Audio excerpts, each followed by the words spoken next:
Hello everyone, welcome back. Let's start discussion of further questions. Question number 116 is secretion of which hormone from pars distalis is increased during stress. सबसे पहले आपको ये पता होना चाहिए कि pars distalis is the another name for anterior pituitary gland. Anterior pituitary gland. Okay. Similarly, आप pars intermedius है form intermediate pituitary gland and there is also posterior pituitary gland. आप उनका नाम भी देखिए. तो स्ट्रेस के टाइम किस हार्मोन की सिक्रीशन इंक्रीज हो जाती है? तो the answer is ACTH, adrenocorticotropic hormone. आपका ये जो हार्मोन है ACTH, ये आपके एड्रिनल कॉर्टेक्स ग्लैंड को स्टिमुलेट करेगा जो कि लोकेटेड होती है किडनीज में. इनको ये एक्टिवेट करेगा टू प्रोड्यूस कॉर्टिसोल. और कॉर्टिसोल का क्या फंक्शन है? ये स्ट्रेस को मैनेज करता है. इसलिए स्ट्रेस कम लेना चाहिए क्योंकि इस हार्मोन की वजह से हमें ओबेसिटी ये भी होती है. ठीक है, इसलिए स्ट्रेस कम लेना है. ओके, नेक्स्ट देखो, somatostatin SST is secreted by the pancreatic. किस सेल के द्वारा ये हार्मोन सिक्रेट किया जाता है? तो हम सबको पता है कि जो हमारा पैंक्रियाज होता है उसके पास दो तरह के सेल रहते हैं, alpha beta and sometime delta cells are also there. ठीक है, तो आपका somatostatin is produced by D cells और डेल्टा सेल्स. ठीक है, अल्फा सेल आपका क्या प्रोड्यूस करता है? ग्लूकागोन प्रोड्यूस करेगा. बीटा इंसुलिन की सिंथेसिस करता है और जो डेल्टा है ये प्रोड्यूस करता है आपका सोमेटोस्टेटिन. और इस सोमेटोस्टेटिन का क्या काम है? ये इन दोनों हार्मोन्स को इनहिबिट करता है, इन दोनों हार्मोन्स की सिक्रीशन को रोकेगा, इनहिबिट करेगा. ठीक है, हाँ, और एक और हार्मोन है that is known as somatotrophin. ये यहाँ पे मेंशन किया हुआ है STH. This hormone is secreted by the anterior pituitary gland और ये किस चीज को प्रोमोट करता है? ये ग्रोथ को प्रोमोट करता है, इसे हम ग्रोथ हार्मोन भी कहते हैं. ठीक है, तो सोमेटोट्रोपिन एंड सोमेटोस्टेटिन में डिफरेंस क्लियर रखना है आप लोगों ने. नेक्स्ट क्वेश्चन देखिए, question number 118. Secretion of which hormone from adenohypophysis is under an inhibitory control by the hypothalamus. So the answer here is TSH. That is कौन सा hormone है? ये थायराइड स्टिमुलेटिंग हार्मोन. ठीक है, तो हम सबको पता है ये हार्मोन कौन सिक्रेट करता है? आपका एंटीरियर पिट्यूटरी ग्लैंड इस हार्मोन को सिंथेसाइज करती है, इसको सिक्रेट करती है. लेकिन ये किसके कंट्रोल में है? ये किसके अंडर होता है? ये हाइपोथैलेमस ग्लैंड के अंडर होता है. ठीक है, तो वहां पे सोमेटोस्टेटिन के थ्रू या थायराइड रिलीजिंग हार्मोन के through hypothalamus anterior pituitary gland को कंट्रोल करती है ताकि वो TSH सिक्रेट करना है या TSH सिक्रेट नहीं करना है. ठीक है, एडिनोहाइपोफाइसिस ये क्या है? एंटीरियर पिट्यूटरी ग्लैंड को ही हम बोलते हैं. नेक्स्ट देखिए, which one is not a peptide hormone? कौन सा पेप्टाइड हार्मोन नहीं है यहाँ पे? The answer is epinephrine. Epinephrine is also known as adrenaline. ठीक है, एपिनेफ्रिन एंड नॉर एपिनेफ्रिन ये क्या है? These belong to catecholamine. मतलब ये कैसे हैं? ये अमाइन हार्मोन्स हैं, नॉट अ पेप्टाइड हार्मोन.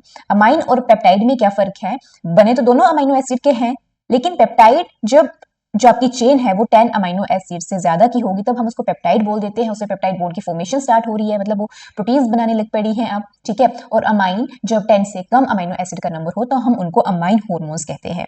बाकी आपकी इंसुलिन, ऑक्सीटोसिन और inhibin they are peptide hormone. बहुत इंपॉर्टेंट है ये क्वेश्चन, ये क्लासिफिकेशन हार्मोन्स की, तो इसको देखना आप सब अपनी बुक्स में. नेक्स्ट क्वेश्चन देखिए, slow block to polyspermy resulting in removal of sperm from vitelline membrane is accomplished bye.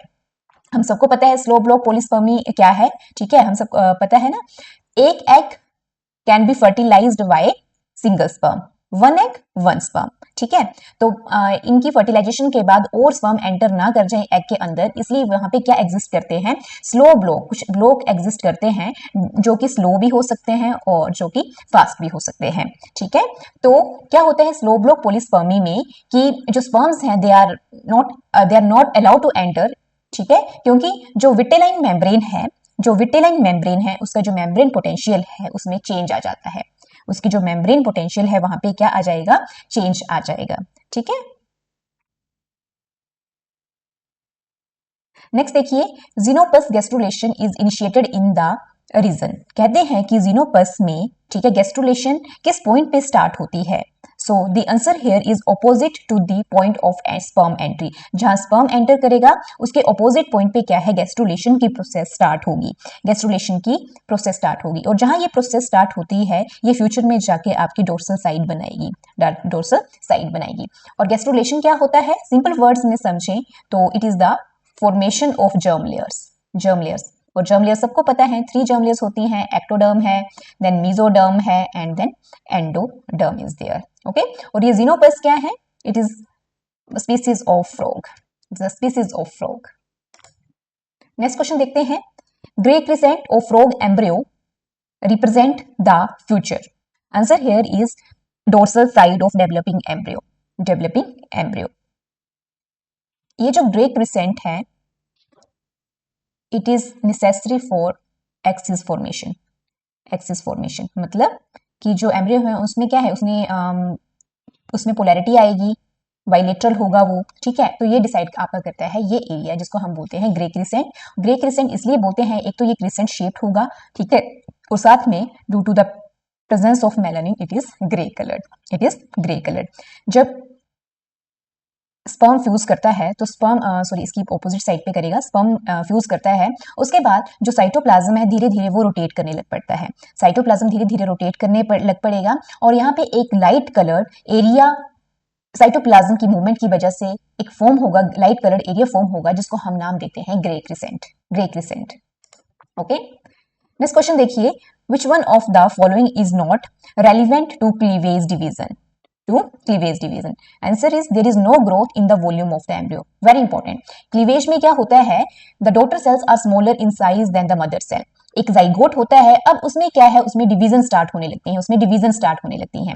First statement क्या है कि daughter cell are smaller in size than the mother cell, है ना। क्लीवेज के बाद एक आपका जो ब्लास्टुला है उसमें ब्लास्टोमर्स बन रहे हैं, जैसे सपोज करो ये आपका एक सेल है, ठीक है, तो ये डॉटर सेल है, ब्लास्टोमेयर्स हैं, इनका साइज जो होता है मदर सेल के कंपेयर में स्मॉल होता है। तो ये स्टेटमेंट ट्रू है।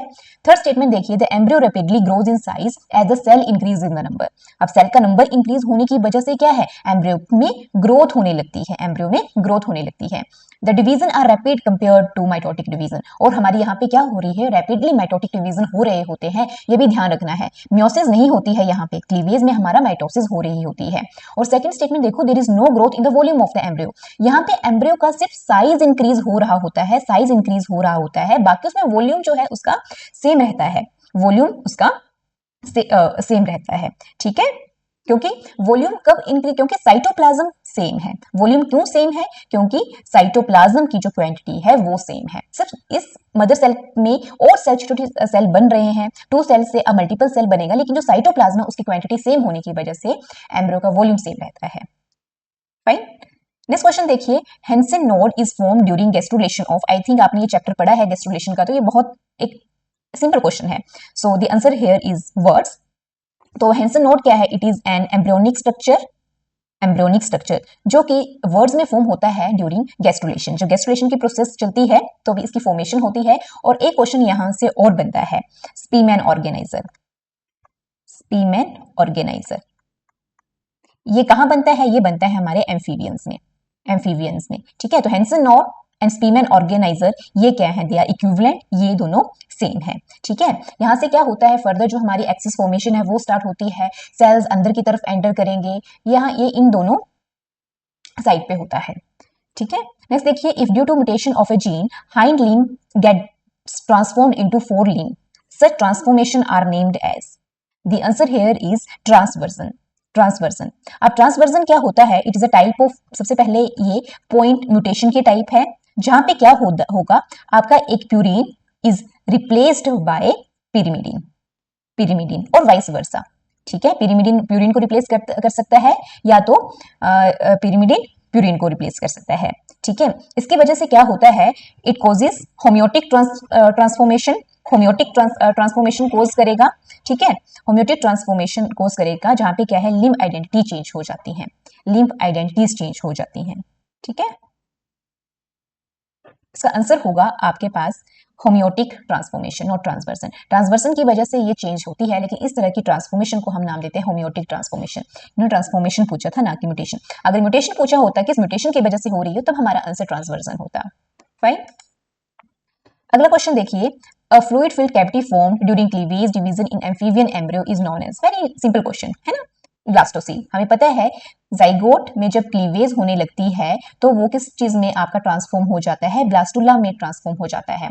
एंड ब्लास्टुला में धीरे धीरे there is the formation of a cavity, जिस कैविटी को नाम देते हैं ब्लास्टोसील। ब्लास्टोसील ब्लास्टोसील क्या है, इसमें फ्लूइड रहता है, ठीक है, इसमें क्या रहता है, फ्लूइड रहता है। अगला क्वेश्चन देखिए, the ability of a cell और tissue to respond to a specific induction signal is known as?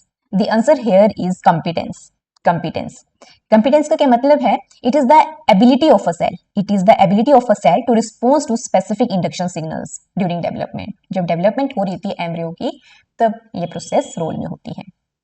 अगला क्वेश्चन देखिए, the ability of cell to achieve their respective fates by themselves without the influence of neighboring cells is called as autonomous specification। Autonomous specification, हम सबको पता है sales तो क्या है, एक दूसरे के साथ अटैच रहते हैं, लेकिन जब कोई सेल अपने नेबरिंग सेल के कंट्रोल में नहीं है, ठीक है, तो ये अपने कंट्रोल में नहीं है, इसका मतलब क्या है, ये जो सेल है अपना फेट अपने आप डिसाइड कर सकता है। तो हम इस तरह की स्पेसिफिकेशन को ऑटोनोमस स्पेसिफिकेशन कहते हैं, ठीक है। सपोज कीजिए आपके इस सेल ने बनानी है फोरलिन, ठीक है, अगर हम इस सेल को सेपरेट करके किसी पेट्री डिश में रख दें अंडर फेवरेबल कंडीशन, तो ये क्या बनाएगा, ये फोरलिन ही बनाएगा। क्यों? क्योंकि ये अपने नेबरिंग सेल के कंट्रोल में नहीं था, ठीक है। जबकि जो कंडीशनल स्पेसिफिकेशन होती है उसमें क्या होता है कि जो नेबरिंग सेल्स होते हैं आपके उस सेल के फेट को कंट्रोल करेंगे। इस केस में अगर ये केस हमारा कंडीशनल स्पेसिफिकेशन का होता तो यहाँ पे ये फोरलिन नहीं बन पाती। क्यों? क्योंकि यहाँ पे नेबरिंग सेल्स नहीं है जो कि इसको सिग्नल देंगे कि तू फोरलिन बना। फाइन, तो ऑलवेज रिमेंबर कि what is difference between autonomous and conditional specification, ठीक है। तो डेब बायोलॉजी के लिए क्या बहुत अच्छी एक बुक आती है, ठीक है, ग्रिफ्ट, आपने वो पढ़नी है इसके लिए, वेरी अच्छी, बहुत अच्छी बुक है, आप इसे पढ़िए। डेब बायो के लिए सब कंसेप्ट आपके क्लियर हो जाएंगे यहाँ पे। नेक्स्ट क्वेश्चन देखिए, insect embryos undergo, the answer here is superficial cleavage forming syncytium। syncytium superficial cleavage क्या होती है, जो इंसेक्ट एम्ब्रियो होता है, ठीक है, इसका जो मिडल पार्ट है यहाँ पे रहता है हमारा साइटोप्लाज्म, क्योंकि इसका जो एग होता है डेट इज सेंट्रोलेसिथल, मतलब सेंटर पे प्रेजेंट होता है योक रहता है यहाँ पे योक, ठीक है। अब जहां योक होगा वहां पे क्या है, क्लीवेज नहीं होगी, ठीक है, तो इस पार्ट में क्लीवेज नहीं होगी, तो ये जो साइड का पार्ट है जहां पे साइटोप्लाज्म प्रेजेंट होता है वहां पे क्लीवेज स्टार्ट होती है। इसलिए ये क्या बनाएगा आपका, इस तरह की क्लीवेज को हम जो पेरिफेरी पे होगी इसको हम नाम देते हैं सुपरफिशियल क्लीवेज, ठीक है। और सिंसिशियम का क्या मतलब होता है, जब कोई दो सेल्स सपोज करो, ठीक है, इनके न्यूक्लियस हैं, ये सेल्स फ्यूज हो गए, सेल मेम्ब्रेन तो सिंगल होगी लेकिन न्यूक्लियस क्या है अब एक दूसरे के साथ है, ठीक है, जो न्यूक्लियस हैं they are not separated by cell membrane, इस तरह के ग्रुप ऑफ न्यूक्लियस को हम नाम देते हैं सिंसिशियम। नेक्स्ट क्वेश्चन देखिए, the dorsal most vegetal cell of blastula which are capable of inducing the organizer is called as? The answer here is nucleus center। ये क्या है, these are the group of vegetal cells। Amphibian में ये present होता है जो कि स्पीमेन organiser की प्रोडक्शन को इंड्यूस करते हैं, ठीक है, ताकि गैस्ट्रुलेशन स्टार्ट हो सके। अगला क्वेश्चन देखिए, if the dorsal blastopore lip tissue of xenopus embryo is transplanted into the ventral side of another embryo, then the answer here is a secondary axis is formed in the transplanted embryo and develops into twins। Dorsal blastopore lip, it is another name for spemen organizer, जिसका काम क्या है, आपकी axis form करना, primary axis form करना। अगर हम इसको डोर्सल साइड से हटा के वेंट्रल साइड पे रख देंगे तो वहां पे भी क्या है, ये एक और एक्सिस बना देगा, सेकेंडरी एक्सिस वहां पे बना देगा, मतलब वहां पे भी गैस्ट्रुलेशन चल पड़ेगी और एक एम्ब्रियो की फॉर्मेशन होगी, ट्रांसप्लांटेड एम्ब्रियो की फॉर्मेशन होगी, ट्विंस फॉर्म होंगे।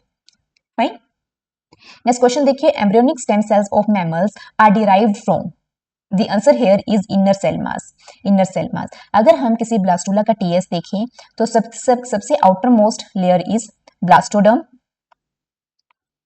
Outer most layer. उसके बाद एक ग्रेप्स की तरह एक स्ट्रक्चर रहता है, हैंगिंग स्ट्रक्चर रहता है ब्लास्टोसील कैविटी में, ये ब्लास्टोसील है। तो इस ग्रुप ऑफ सेल को, मास ऑफ सेल को हम नाम देते हैं inner cell mass, inner cell mass. और ये जो इनर सेल मास है ये क्या बनाएगा, एम्ब्रियोनिक स्टेम सेल्स बनाता है, एम्ब्रियो के जो स्टेम सेल्स हैं उनको फॉर्म करेगा। ठीक है, नेक्स्ट क्वेश्चन देखिए, the most abundant green house gas is, very simple question, 6 standard से पढ़ते आ रहे होंगे। Carbon dioxide is most abundant anthropogenic, anthropogenic green house gas. देखिए जो कार्बन डाइऑक्साइड है अगर ये हमारे एटमॉस्फेयर में नहीं होती, सपोज करो बिल्कुल नहीं होती है, कितनी ये वैसे नेचुरली हमारे 0.02 या 0.02% ये प्रेजेंट है, और यही परसेंटेज हमारे एटमॉस्फेयर को वार्म रखती है। अगर ये नहीं होती, सपोज करो CO2 नहीं होता, तो हमारी अर्थ का टेम्परेचर इंक्रीज नहीं होता, रेन नहीं होती यहाँ पे। ठीक है, पहले क्या प्रेजेंट था, वाटर वेपर प्रेजेंट थे, ठीक है, स्नो प्रेजेंट थी, तो CO2 की वजह से क्या है, इसने हमारी अर्थ के टेम्परेचर को इंक्रीज किया, वार्म किया। ठीक है, लेकिन अब एंथ्रोपोजेनिक एक्टिविटीज की वजह से क्या है, इस कार्बन डाइऑक्साइड की कंसंट्रेशन ज्यादा हो रही है। ठीक है, कार्बन डाइऑक्साइड की कंसंट्रेशन ज्यादा हो रही है, जिसको हम नाम देते हैं global warming, global warming. Otherwise अगर ये अपनी जो डिजायर्ड रेशियो है वहां तक रहे तो it is a greenhouse gas, it is a greenhouse gas, most abundant. अगला क्वेश्चन देखो, which one of the following animal has become extinct in India, has become extinct in India. The answer here is cheetah. India में cheetah has been extinct. Snow leopard Himalayas में है, one horn rhinoceros हमारे असम में पाए जाते हैं, great Indian bustard हमें राजस्थान में देखने को मिल जाता है। ठीक है, लेकिन चीता जो है that has been extinct, although it has been introduced in India. Kuno National Park में इंट्रोड्यूस तो किया गया है ये मध्य प्रदेश में, लेकिन वैसे नेचुरली जिनकी पॉपुलेशन थी वो एक्सटिंक्ट हो चुकी थी यहाँ से। So I hope this questions are clear. हम next question last part discuss करेंगे आने वाली वीडियो में। कोई भी क्वेरी है so please pin that in the comment box, मैं ट्राई करूंगी आपकी क्वेरी को उसी टाइम रिजॉल्व करने का। Thank you so much, stay tuned.